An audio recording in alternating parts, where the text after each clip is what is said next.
Presented by EA Sports in association with the PGA Tour. Hello again and welcome. Rich Lerner alongside my friend and colleague Frank Nobila. We are back in the state of Pennsylvania getting set to kick off the round here at one of the great golf courses in the world, Oakmont Country Club. Frank, you're very familiar with it because you were right in the mix down the stretch at the 1994 U.S. Open right here at Oakmont. And Rich, it's so good just to be back here. You know, there's so much history in Oakmont. It's been a host to so many prestigious tournaments in our sport, such as the U.S. Amateur, the U.S. Open, the Women's U.S. Open, and the PGA Championship. It's just one of the true gems on the golf landscape.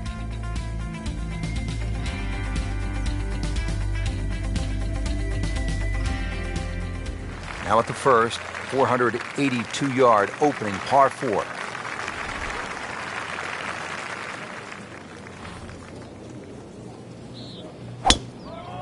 He makes a great pass at the golf ball. It's powerful, but it's rhythmic at the same time.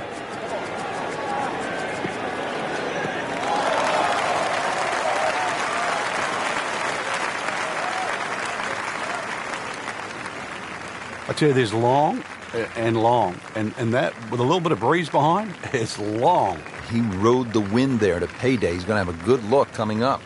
So, Frank, downhill shot, what's the right way to play it? Well, normally downhill, you're also reducing the amount of loft. So you got two choices, either hit a little bit easier or actually take a little bit more loft. Should be safely on deck. No doubt they'll be happy with that shot. Well played.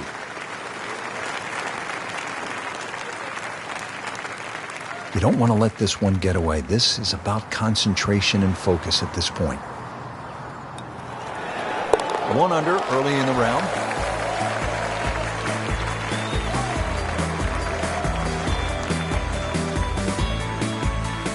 Settles in always with excellent posture over the ball.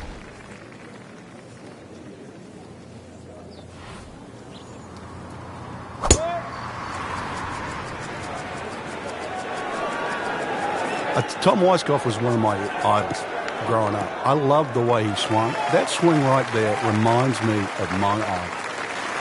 And it looks like Rory McIlroy, Frank, sticking the follow-through.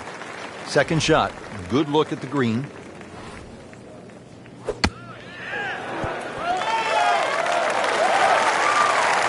So on the putting surface and taking a good look now at this birdie putt here at the second. So coming off the birdie on the previous hole, a chance now for yet another one. And momentum all in his favor. Third hole's par 4. Again, it's 428 yards, but Frank, we look out to the left and we can see there's nothing quite like the third at Oakmont. Well, the church pews certainly might look beautiful from our point of view, but they really shrink the hole down, or the landing area, because not only the pews on the left side, but a bunch of bunkers on the right. You can see the tee shot plays a little downhill, but it funnels in so closely together that more often than not we'll see players hit long irons off the tee here. Well, he's going to have to hit the same club a lot harder or just hit another one.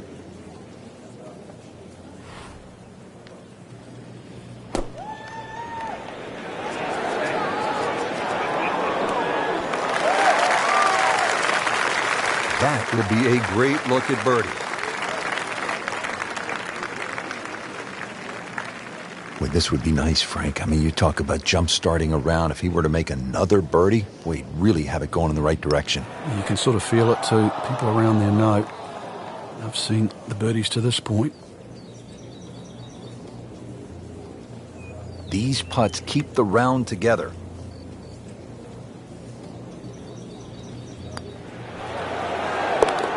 Holding steady now at 2 under par.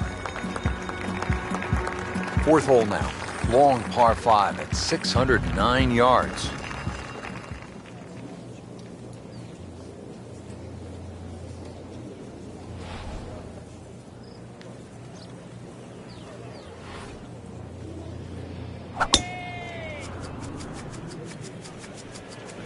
There's a bunker over there. I think he's headed for it.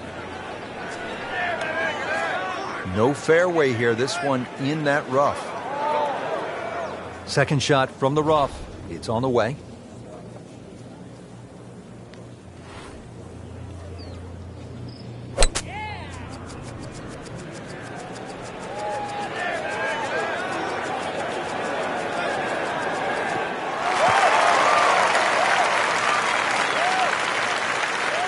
So from the rough back to the fairway, that's the right way to go. Yeah, didn't take the bait, and at least now he's only going to play the price of a poor tee shot. Still got a good chance, though, getting away with par.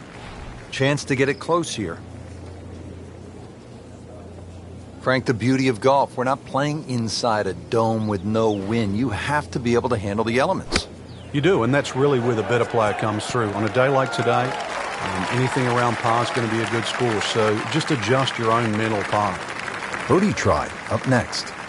Been pretty good all day from this distance, just trying to take care of business.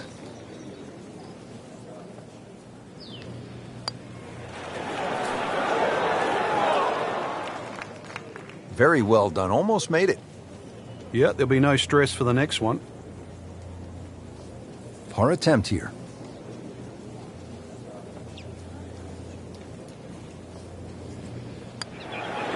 Has it, and he's 2 under par.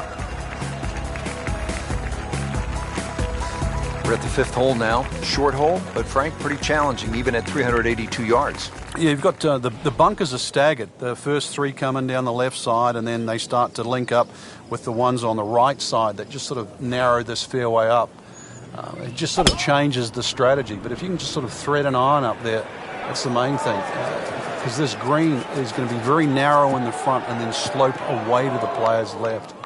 Into the thick stuff, that's a difficult lie. He'll need to be strong with this.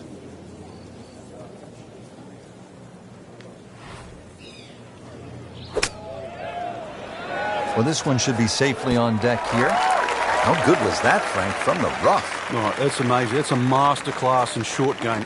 Right about 9 feet here to the hole. Well done. Another birdie, and now 3 under par. And now to the par 3 6th here at Oakmont, measuring in at just under 200 yards. This requires a good swing, 200 yards to the hole location. Frankie's cranking it and banking it. Giant drives, a boatload of birdies. What a round. Yeah, these are the days you just dream for. We know golf's not that easy, but on a day like today, savor it and just keep going. Keep doing it. Well, that is a ball-striking clinic right there. Another dazzling approach shot. Pretty close. Frank, this would be a nice way to jumpstart the round. Yeah, his momentum can quickly go in the right direction if he makes this. Stacking birdies, that's how you put a score on the board. So 2 straight and headed in the right direction. All right, Frank, take us down onto the 7th hole, par 4 at 434 yards. Another one that's just another great driving hole. Bunkers on both sides of the fairway, so you can't really bail out either way.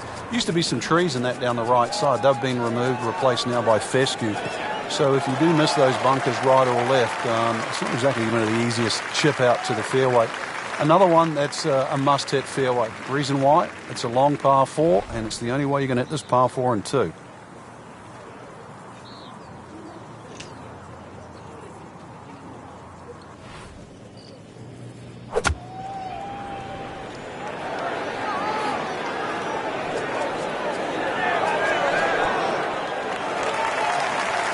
Can't hide the flagstick from that man. Frank, see if he can get the hat trick here. Oh, things are looking so good. Strokes good, swings good. Let's see if it goes in. We're at the 8th at Oakmont, a famous hole. And Frank, it's not often we say of a par 3 that it is a beast, but the 8th at Oakmont is just that.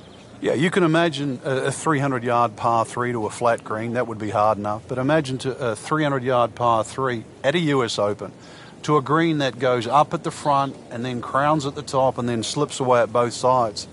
That's the 8th hole.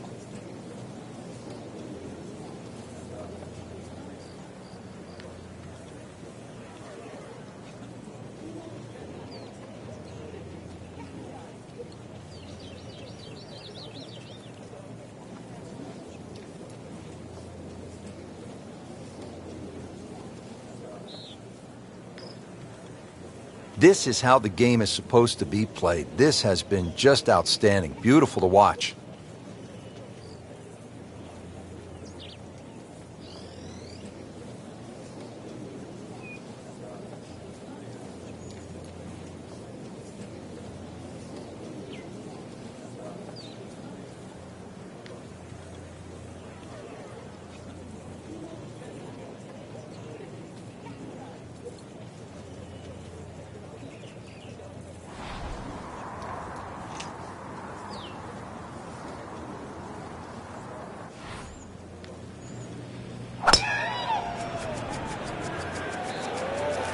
This looks like it's heading for the bunker. They'll pay a little bit of a price for missing the fairway here, because from that rough, you cannot control the spin on the golf ball.